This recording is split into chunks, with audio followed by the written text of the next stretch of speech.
Welcome to our discussion on fractions. Got a few objectives here. How to write proper fractions and improper fractions and mixed numbers, and basically how to swap back and forth between all three of them, because we normally can only do operations, meaning addition, subtraction, multiplication, division, effectively without errors when dealing with improper fractions. Or proper fractions, of course. But what I mean is if you have a fraction bigger than 1, you're going to need to switch it from a mixed number to an improper fraction in order to be able to work with it. We want to be able to figure out equivalent fractions. That's going to help us when we have to add fractions, right? Because we need to be able to come up with common denominators, basically. And then we want to identify the order relationship between two fractions, i.e. which one is bigger than the other. And that's going to introduce us to the bow tie technique. Okay, so let's start with this whole idea of proper versus improper versus mixed numbers. So let's say we have something as simple as that circle diagram. Now you can see that the circle is divided up into 8 equal parts. 3 of the 8 parts are shaded, and therefore we can say that the shaded region represents 3/8 of the circle, and it basically represents the fraction 3/8. So when you're thinking of fractions, if you're having trouble with fractions at all, go back to the basics and remind yourselves that a fraction is just basically telling you how many parts you have, right? When we talk about numerator over denominator, the numerator is the number on top, the denominator is the number on the bottom. I know those might be difficult to memorize and figure it out, but for me, numerator, number on top, denominator denotes, right? Denominator denotes how many total pieces there are, right? So we're dealing with 8 total pieces to make up a whole, right? So whatever it is we have has been cut up into 8 pieces, and then we have 3 of them, right? The number that we have is 3. So that was one way that I tried to remember. Maybe you have a better way, because I think my way is kind of iffy at best. Okay, a proper fraction just means a fraction where the numerator is smaller than the denominator, i.e. the number on top is smaller than the number on the bottom, which really just means our fraction is smaller than 1, right? We have less than one whole thing. So here's 3 simple examples of proper fractions. Now, improper fractions, it's a horrible name because it makes it seem like it's wrong. There is absolutely nothing wrong with 7/3 as a fraction. There's absolutely nothing wrong with 4/4 as a fraction.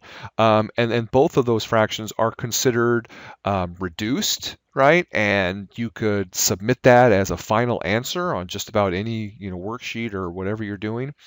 So the word improper is really bad. I wish we would have named it something else. But an improper fraction just means the number on top is the same or bigger than the number on bottom. Basically, any fraction that equals 1 or more, right? So 4/4, of course, is 1. 7/3 is bigger than 1. Those both classify as improper fractions. If you want to bring it back to pictures, if you're struggling with these things at all, you can see that the 3 circles represent 7/3 because they've all been cut up into thirds.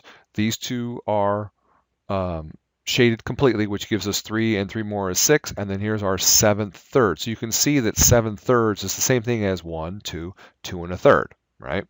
And then of course 4/4, we have a square cut into 4 pieces, all 4 are shaded, and that's why we have 1 full square. There's no reason why these are circles and these are squares, just trying to change things up. Okay. When you look at a fraction, just remind yourself that that bar, that horizontal bar, can be read as divided by.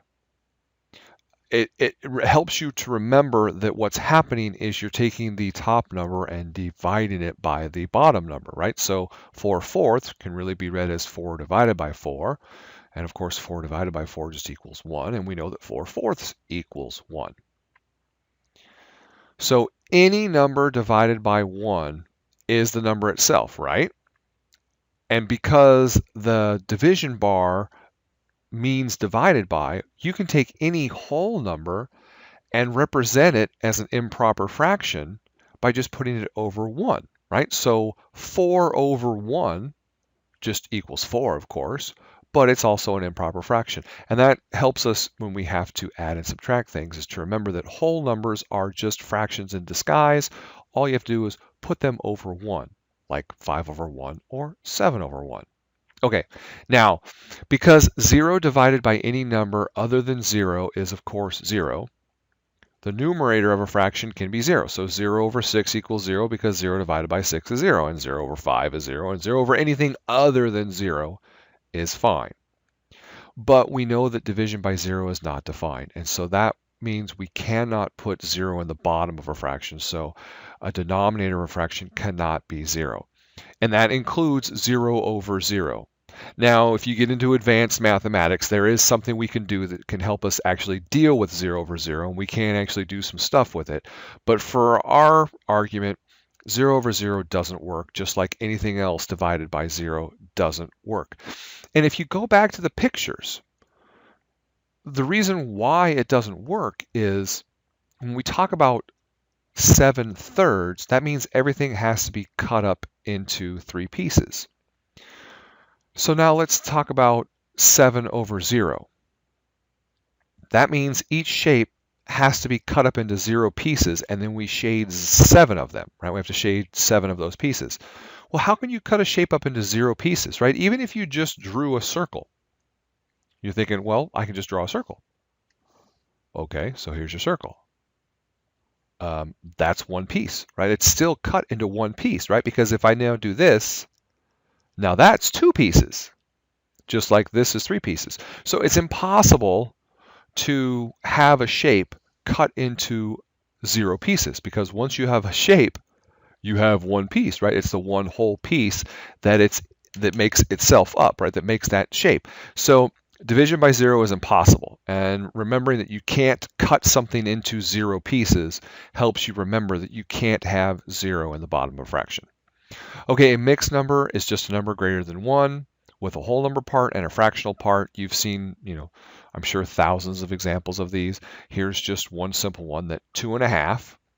Here's one circle, 2 circles. There's 2 circles and a half a circle. There's 2.5 circles. Well, 2.5 circles can be written as 5 halves because each one of these original blue circles can be cut in half. Now we have 2 pieces here, 2 pieces here. We still have that one piece there. We have a total of 5 total pieces. We have 5 halves, right? Because these are all half pieces. So 2.5 is 5 halves. Now I'm sure you hopefully remember the math involved in converting from a mixed number to an improper fraction and back and forth, right? You need to be able to go back and forth. So if you have 5 halves and you want to write it as a mixed number, all you got to do is actually do the division, right? That's easy. So you take 5, you divide it by 2, and that happens 2 times, right? 2 times 2 is 4. 5 minus 4 is 1. And there's my remainder, right? 5 divided by 2 gives me an answer of 2 and a remainder of 1. But what do we do with that remainder? Well, that remainder of 1 is still being divided by 2, right? Because the whole thing is being divided by 2. So I get 2 wholes plus the 1 remainder over the number. So 2.5. That's how we go in that direction. But what about if we have to go in the other direction, right? What if we have a mixed number and we want to write it as an improper fraction? Because we need to do that all the time in order to work with things, right? Because oftentimes it's easier to add fractions and multiply fractions and basically do operations on fractions when they're listed as an improper fraction rather than a mixed number. So let's say you've got 12 and 5/8 and you want to write that as an improper fraction. Well, here's what you do. Now here's all the steps written out so you can see what's happening. You do 8 times 12 and then you add 5 to it and then you put that whole thing over 8. Well, 8 times 12, of course, 96. 96 plus 5, 101. And it's 101 times 8. But I like a visual. A visual helps you remember what's going on, what's happening here. So here's 12 and 5/8. Just remind yourselves that you're going to take this thing times this, right? And then you're going to add it to that. And then your answer is going to be divided by that. So you're basically doing 3 out of the 4, right? The only thing we're not doing is subtraction. Now, if you want to know the why behind it, well, it's the idea of, right, 12 really just equals 12 over 1. And so we have 12 and 5/8 is really just 12 over 1, and then the and just means we also have 5/8, right? Plus 5/8. Well, we can't add fractions when they have different denominators, so we have to change this into eighths. So we do 12 times 8, right? Multiply top and bottom by 8, and that's where we get 96/8. And then we can add 5/8 to it, and that's where we get 101/8. Okay, so that's really what we're doing is we're basically just treating the whole number as a fraction, because remember we said every whole number is really a fraction over 1. Then we're taking that fraction, we're adding it to the and part of our fraction, because 12 and 5/8 is really just 12 plus 5/8, right? It's 5/8 bigger than 12, so we're just adding 5/8 to 12. And then we add those two fractions by coming up with a common denominator. Okay, how about writing equivalent fractions? Well, if you had a couple number lines, in this case 3 of them, and you started labeling things on the number line, you can see that certain things line up, right? If we took the entire number line and divided everything by 3, or broke it up into thirds, 1/3, 2/3, up to 3/3, which is 1. But if we took the same number line and broke it up into 6, right, 1, 6, 2, 6, all the way up to 1, or if we did the same thing in ninths, blah, blah, blah, blah, you can see that certain things line up, and you can see that 1/3 is the same thing as 2/6 is the same thing as 3/9, and you go, well, no, duh, because if I took 1/3 and I multiplied top and bottom by 3, I'd get 3/9. If I multiplied top and bottom by 2, I'd get 2/6. So all this is doing is it's reminding us that if we take a fraction and we multiply it top and bottom by the same number, any number other than 0, remember, because we can't have zeros on the bottom, right? But if we take a fraction and multiply it top and bottom by any non-zero number, that new fraction still represents something of the same size, right? 1/3 is the exact same size as 2/6, is the exact same size as 3/9. They all look radically different. They all have different numbers all over them, but they equal the same quantity, right? They equal the same amount, they equal the same distance on the number line, whatever you want to think about it, they're equivalent. So that's what I mean by equivalent fractions, is we can take things and we can find other fractions that are equivalent to them by just multiplying top and bottom by a non-zero constant. All right, here's some more idea on the same concept, multiplying top and bottom by the same number. Well, I should have said we could also divide, because division and multiplication are really the same operation in disguise, just like addition and subtraction are the same operation in disguise. So almost always, whenever we can do something with multiplication, we can do the same thing with division, and vice versa. So if we can multiply top and bottom by the same number, and the answer is still the same, we can also divide the number the fraction top and bottom by the same number, right? So we take this 4/6, and now we divide each number by 2, and it gets us right back to 2/3. And we already know that 4/6 and 2/3 are the same fraction. So it helps us to realize that that is a legal operation, that we can multiply top and bottom, or we can divide top and bottom, as long as the numbers we're using are not 0, right? We can't multiply top and bottom by a 0. We can't divide top and bottom by 0. Then we can always find equivalent fractions by doing this. And again, this just helps us when we have to add things and compare things and get common denominators and all that kind of fun stuff.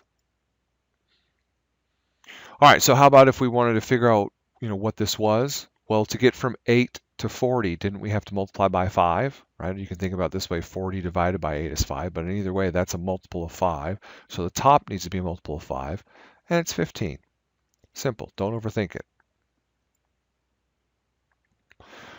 We talk about something being in simplest form, meaning that it can't get any smaller, meaning that there isn't a fraction, right, a common or equivalent fraction that has smaller numbers.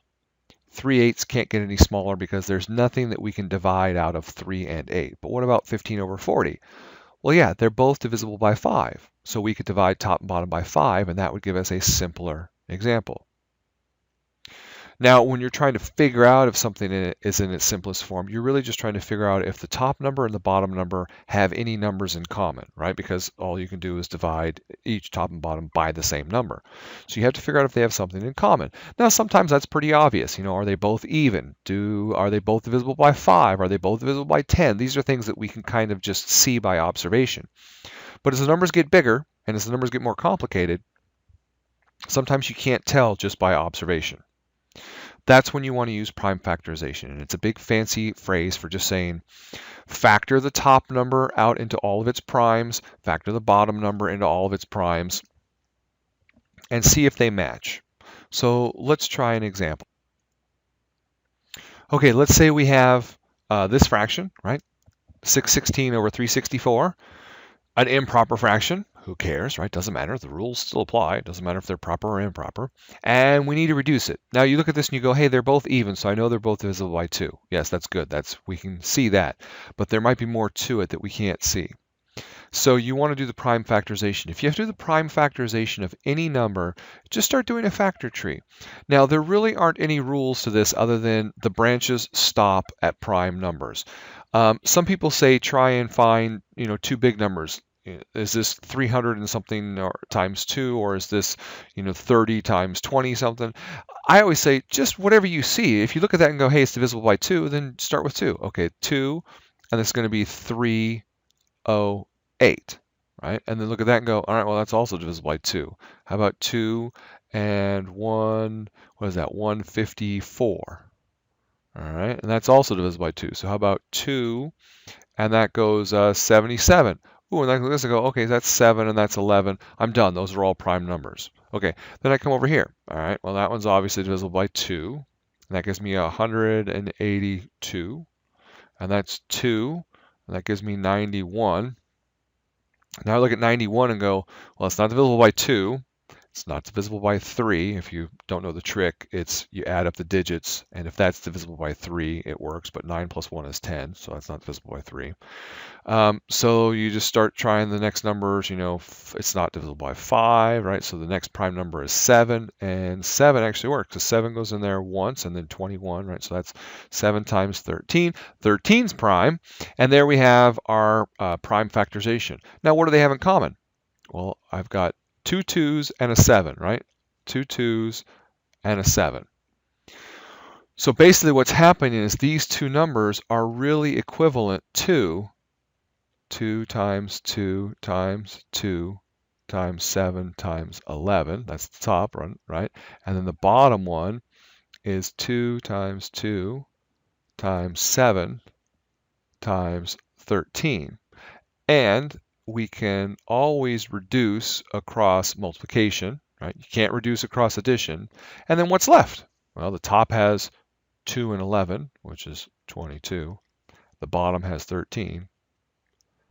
And there's our reduced fraction. Still improper, still who cares, right? But that's how you can reduce fractions, is with prime factorization. Here's another simple example with much smaller numbers. Here's another example where we're going to write something in simplest form that actually has a variable in it. It doesn't really matter, right? Doesn't change things.